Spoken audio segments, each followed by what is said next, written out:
All right, welcome everybody. Yes, we got the latest inflation report today. We're going to get into the numbers, but yeah, whenever these things come out and they put up I've been in these things. I've been in the Hollywood Squares, Brady Bunch boxes on TV. Not so much in inflation numbers, but I've been on with jobs numbers. Again, roll the dice. What's it going to be? I mean, again, it's guess. Anyway, listening to these economists today, there was what's his name there? His name to come to me in a second. Worked under the Obama administration. I think he's a professor at Harvard now. There's several others out there giving their take on today's inflation report and what they think. And inflation is still much too high. They're not going to get it down to 2% anytime soon. We got to break the back of the labor market. Dude, you have tenure at Harvard. It's not going to affect you. Okay? It's not. It's not going to affect you. So you mean to tell me the only way you solve inflation is by putting people out of work and putting the economy into recession? That's the only way to do it? Is that in your esteemed opinion as a Harvard economist? And there's plenty of them that are out there to say the same exact thing. It's funny. It's funny is these economists, they were so freaking smart. Geez, why aren't they running hedge funds? Why aren't they out there managing? I mean, you're going to make a hell of a lot more money. If you're that good at telling the future, you know exactly what's going to go on and all these things because you come on and you tell everybody exactly what's going to happen, what's going to go on. Jeez, you must be a wizard. You must have a magic crystal ball. Everyone should look to you. Why are you not managing money? Well, they have. Folks, do you remember? Because I do. Do you remember long-term capital management? Yeah, that was run by a bunch of Nobel Prize winning economists, and it needed central banks from around the globe to step in and solve a massive problem that they created.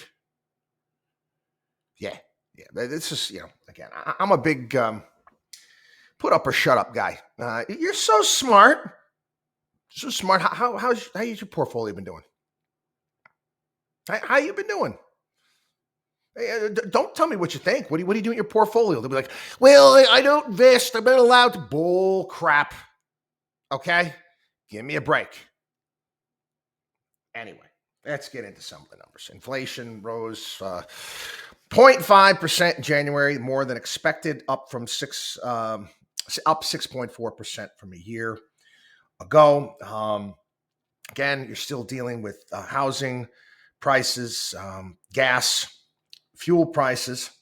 And again, I got to break these down because I haven't heard anybody actually do this. So now, again, shelter. One of the reasons why housing prices have remained high is because where people are moving. It's just that simple. Where people are moving. I'm following it because I'm planning on moving from my present locale in the not too distant future. And if I go online, go on one of the apps, go on Trulia and look around and you see what houses cost where I want to move, particularly Southwest Florida. They haven't broke yet. They're going to come down eventually. But still, I mean, the hot housing markets around the country are hot housing markets because people are moving there. Not to mention the fact you're also dealing with inventory issues in the state of Florida because of the hurricane. You still have, a large swath of Fort Myers, which is still a disaster area. You have people living in tents on the slab where their home once was. There's not enough contractors to deal with this. My office down in one of the offices we have in Florida is down in Placida. My brother Michael's down there. He still has a tarp on his roof. Still has a tarp on his roof. That wasn't major damage, but the roof needs to be repaired. And good luck when you're going to get people to come out and actually do this. So all of these markets around the country, the reason why housing prices have remained stubbornly high is because where are people buying? In certain areas, okay? In certain areas of the country. That's part of the reason why you got shelter costs that are up. Gas, energy can be volatile. We all know that Russia just announced they're taking 500,000 barrels off the market. I don't know whether or not they're going to do that. I'm not buying it. I think they say they're going to do that. And I think that they'll find ways of shipping their energy out to India, China, South Africa, and a myriad of other places. Again, it's going to take some time. It's going to take some time for inflation to work its way through. It's just that simple. It's going to take a while for it to work its way through. And again, I've always been a big believer that you want to focus on the supply side. The supply side. The Fed has done more than enough. Again, you take a look at the money and banks and what they're lending. It's much tighter. We need to be dealing with supply issues at this point in time. And no, there's no need to put people out of work to get everything back on track. It's just ridiculous. Okay. Again, that was another one. Real quickly, they always talk about that. Jobs. Oh, the hot jobs number. And again, I'm saying great. People can get a job. Wages are going up. Wages are still not keeping pace with inflation. But again, things are working their way through. We talked about the issues with the avian flu, and now egg prices are starting to come down. There wasn't kind of an abnormal, I'm trying to figure out, spike in used car prices. New car prices, I think this is a bit of a racket right now. I think many of these automakers have said, hey, let's keep the supply down. Let's keep the supply down and keep our prices up. And I think many of them are doing that at this point in time. Again, we'll see. It'll work its way through. It's going to take some time. I have to talk about this. When I saw this happen, about this train derailment in Ohio, and again, it's my nature now. I try to get as much information as I possibly can from a myriad of different sources, and certain sources, they're basically the same. It's unfortunately, that's the nature of journalism here in this country. You've got these major media newspaper groups, and many of them just copying and pasting an article that was written by somebody else, and it's hard to get some independent voices out there. Again, that's why Substack is becoming so popular, because you get the independent journalists that are out there. But I saw this story and I saw how they were going about dealing with this, and it was kind of oh yes, this is how we're going to handle it. It's going to be okay. I'm like, I said, this is an environmental disaster. This is a catastrophe. Now, since the derailment in Ohio, we've had two more. There's one in Texas and one in South Carolina. Something's wrong here, folks. There is something's wrong. They shouldn't have this many derailments. I understand the one in Texas had to do with an 18-wheeler on the tracks and on the track. I'm like, how the hell is that even freaking possible? Quite frankly, I don't understand it. Again, the one in Ohio. You're taking a look. Taking a look here, the hazardous materials that this thing was carrying, and again, I don't understand. Where's Mayor Pete on this? He's the transportation secretary. And you know what? The train derailment right now, I guess the latest is that Norfolk Southern is paying $1 million to some 700 families. Again, you're taking a look at the aerial coverage of this. I mean, I'm not, you're not going to go as far as Chernobyl, but it's pretty freaking bad. It is pretty freaking bad. They're handing out air purifiers, doing all these things. We're getting reports of farms where animals are dying, fish dead in streams. Again, I don't know where Mayor Pete is, but again, Mayor Pete, and I'm going to make fun here, and I don't know, maybe they'll put me in Facebook jail for this comment. Mayor Pete's in his position right now as transportation secretary because for the left and for Democrats, he checks a certain box. And I'm not going to say what that box is. I'm not going to say what that box is. I'm going to tell you what it is. It's not because he was mayor of South Bend, Indiana. It's because he checks a certain box. Now, okay, Republicans do the same crap. Elephants do the same shit. I remember, what's his name there? Brownie, you're doing a hell of a job. Bush there, in charge of FEMA. The guy ran horse shows before he got that job. Well, family donated money to the Bush campaign, got to hook each other up. And that's how this business of politics in Washington, D.C. is run. It's unfortunately the important boxes where it's experience and competence and all these other things. No. There's other boxes, believe it or not, that are more important than that.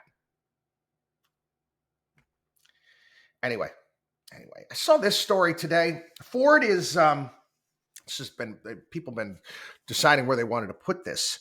Ford is investing $3.5 billion to build a factory in Michigan that's going to produce low-cost batteries for some of its electric vehicles. Now, I don't know how much of this money is our money that we're giving to Ford to do this as part of the Inflation Reduction Act. Anyway, the facility is going to be located in the city of Marshall. It's going to create 2,500 jobs as it ramps up towards the start of production in 2026. It's going to be manufacturing nickel, cobalt, manganese cells, NCM cells. They're cheaper to produce, but have a lower energy density than the lithium ion phosphate chemistry currently used in all of Ford's electric models. It's going to be owned by a Ford subsidiary, but it's going to be using technology licensed from Chinese battery company Contemporary Amperex Technology.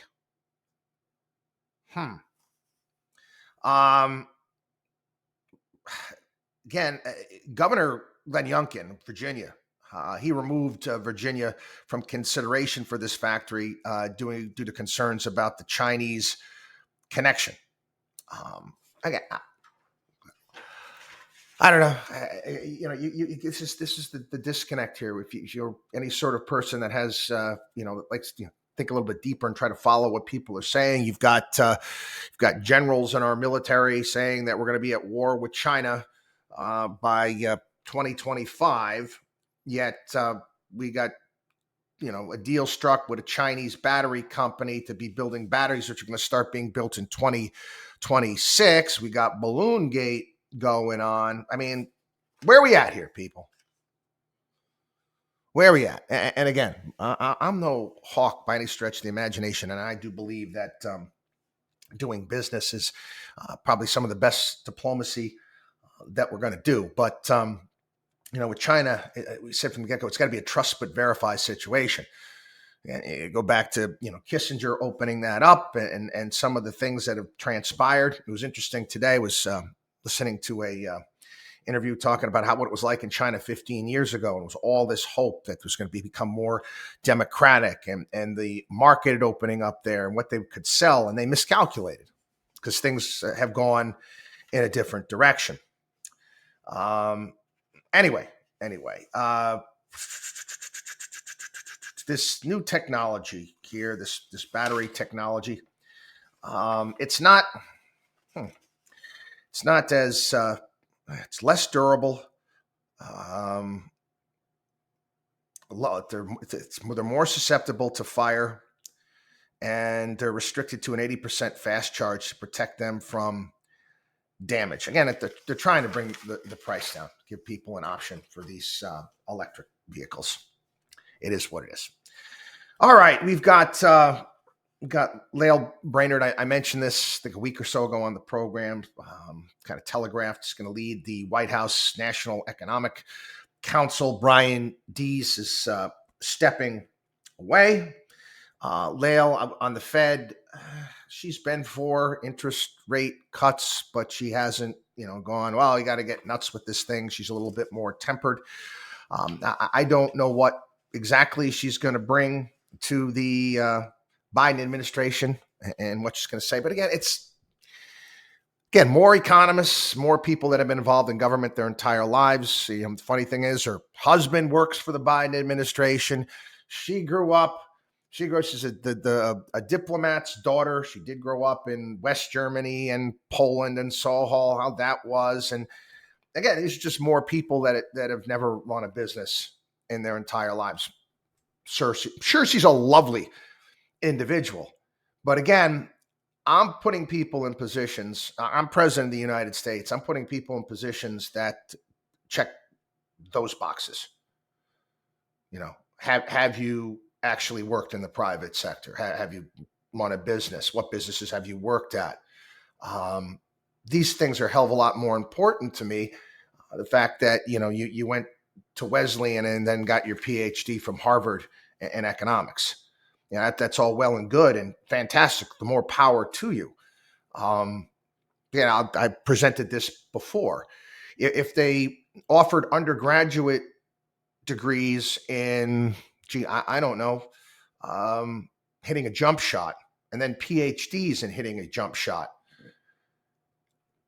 If I don't go out and play the game, and it's all theory and reading books, and I don't work at it and practice it, am I gonna go play for the Celtics anytime soon? Probably not. Probably not going to happen. Anyway, okay. The crypto people are freaking out. Regulators, now starting to take action, cutting off access to products and services that are central to their business. Binance's partner, this Paxos Trust SEC lawsuit. The SEC fined the parent of another big crypto exchange, Kraken. I can't. I'm going to be honest with you, people. I can't keep track of all the crap that's going on, and I'm going to be honest with you. Why bother? Why? I don't mess around with this stuff. If you do, again, I'll fire up the old Quint from Jaws. Farewell and adieu to you fair Spanish ladies. Good luck. Good luck. I mean, I hope I hope it all works out for you. I do, but I don't get it. I don't get it, and the SEC is starting to come for this. I don't know. I guess some of these companies are planning to countersue the SEC. Jurisdiction concerns, and they do have a point. It's not like there's really any regulations on the book. To me, this is always should have come down under the Department of Justice, but we know how useful they are. Anyway, you've got the chips that CHIPS Act, right? That they put in there where we're helping. And I was making fun of it right here. I'm like, we're now going to start subsidizing semiconductor factories here in the United States. And again, I said, as soon as I'm going to do this, I said the price of semiconductors is going to start coming down. Again, the supply chain issues are going to work their way through. Not to say I understand that we need to onshore the production of items like these that are very important. I get that. But I was not in favor of giving handouts to semiconductor companies to build plants. Sorry. Well, you're getting Democrats right now. 8 Democrats in Congress: Elizabeth Warren, Bernie Sanders, Tammy Baldwin. They want the Commerce Secretary, Gina Raimondo, to say, hey, hey, if you're taking any of this taxpayer money, to build these factories, you shouldn't be allowed to buy back stock for at least in your company for at least 10 years. And I'm going to be honest with you, I don't have a problem with that. Oh, Wall Street Journal's not happy about it. Bad for investors if they feel they got no place to put money. Well, if they, you know what? Why are they taking the government's money in the first place? Why are they taking the money in the first place? Again, if you don't need it, I mean, I get it. They're handing it out. But, oftentimes, whenever the government hands out money, there's going to be strings attached in some way, shape, manner, form. Okay. Again, I mentioned that with the Intel factory going up outside of Syracuse, New York. Do you think that factory would be built in Syracuse, New York, if Chuck Schumer, who is, again, Senate Majority Leader, Senator from New York, didn't have a say and say, hey, listen, you're going to take this money. We're going to get you some taxpayer funds, but you're going to set up shop in my state? That's power. That's the type of power that these guys have. It's the type of strings that they attach to this money. Anyway, the war drums continue to beat in certain publications out there, in particular the Wall Street Journal, when it comes to the Ukraine. Again, they consistently have contributors, op-ed writers, whatnot, talking about our need to continue to up the ante and continue to be involved in this war. There was Ed Cox today. Ed Cox was former chairman of the New York State Republican Party. I think he was also his father-in-law was Richard Nixon, and he brings up the 1973 Yom Kippur War, and he's trying to compare that, saying it was much like the war in Ukraine. He said it's more than a regional conflict. Israel was a strategic partner. Egypt and Syria were tied to the Soviet Union. When there was a surprise attack, Yom Kippur, Israel was caught off guard.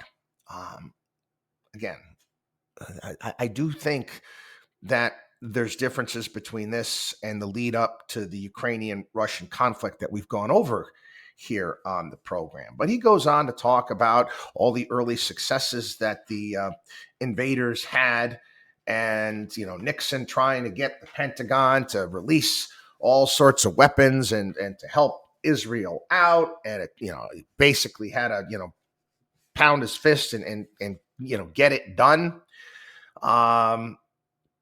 And again, the president used an order, said, tell him to send everything that can fly.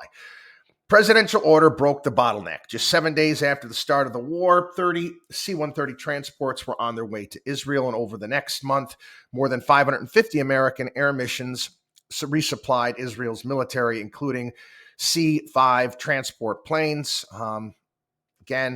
Soviets responded. They threatened to send in troops, but they didn't do it. We were at DEFCON 3. Soviets backed down, and Israel ended up winning the war. To compare, I'm sorry, people, you can't compare Israel to Ukraine and the politics and the stuff that's going on. Not to mention the fact, okay, the Soviets with Syria and Egypt were fighting a proxy war. They were not out. They were not there in the same way that we're fighting a proxy war on behalf of Ukraine. We're involved at this. We're just not sending our troops in, and we're fighting against Russia, former Soviet Union. Again, the comparisons it's a reach, and they keep reaching. And I don't know what's going to happen next week. We've talked about it here on the program.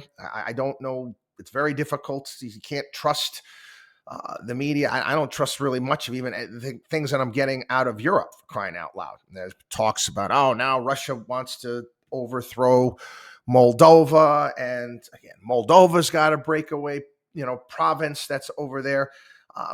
Again, it's that area of the world's been carved up, cut up, chopped up so many bloody times. Uh, Nobody knows what's up. Nobody knows what's up or where it's going to go or what's going to happen next or whatever it may be. And again, you're going to continue to see we've got to be involved. We got to be involved. We've got to be involved. Why? Why? And again, I mentioned this yesterday on the program. The equipment that we've promised. Do you think it's going to make a difference? I'm sorry, I don't. Anyway. Yep, these giant wind turbines keep falling down. Yeah, mysteriously, they keep falling over. This is a headline. Giant wind turbines keep mysteriously falling over. This shouldn't be happening. You know what's funny is whenever I get these stories, because I got a report on them, always embedded in the story, there is some video showing some area of the world that's using renewables and how it's changed their town. And I'm laughing. I'm looking at this thing. There was a story about some French town, and this French town is 100% renewables, and it's using so they got to pay taxes, but they don't have any electric bill, and they're selling electricity back to the grid. And I'm like, that's interesting. 2,000 people. 2,000 people live in this French town. What is their industry there? Every situation is unique. That might work for a 2,000 person town that doesn't have any major industry or massive energy demands. But guess what? It might not work elsewhere. Anyway, I digress. Yeah, wind turbines. Multiple turbines that are taller than 750 feet are collapsing across the world. The tallest, 784 feet in stature, falling in Germany. To put it in perspective, those turbines are taller than both the Space Needle in Seattle and the Washington Monument in Washington, D.C. Some smaller turbines have recently fell in Oklahoma, Wisconsin, Wales, and Colorado. They were about the height of the Statue of Liberty. Why? I don't know. I don't know. Rapid innovation strains manufacturing and the broader supply chain. What? You're saying this is because of supply chains? No, I'm saying it's a frickin' design flaw. Anyway, remember her? She was a MSNBC host, Crystal Ball. She's being interviewed by Joe Rogan on his podcast. She was also a Democratic Party congressional candidate from Virginia. She was the co-host of, what was the show? The Cycle from 2012 to 2015. And she was talking about how at MSNBC, she was told not to criticize Hillary Clinton. I was told not to criticize how they tried to control her coverage of Hillary Clinton back in 2014. She did a monologue when Clinton was building up to run for president, and she went after Hillary, and then afterwards she gets pulled into an office. But she was told, next time you do any commentary on Hillary Clinton, it has to get approved by the president of the network. Does it surprise? Who was it at the time? Phil Knight? I don't even know. Saw this today, and in the health section popped up in a couple places talking about how teen girls are experiencing record levels of sadness and suicide risk, and trying to get their arms around this. And 57% of high school girls report experiencing persistent feelings of sadness or hopelessness in the past year, compared with 36% in 2011. I'm curious to see what those numbers would be back in the 1970s and 1980s. Said 29% of high school boys reported experiences of persistent feelings. And again, boys on the other hand are boys. They might not admit to it. And, they try to, why is this the case? Why this happened? Well, people, you watch the news.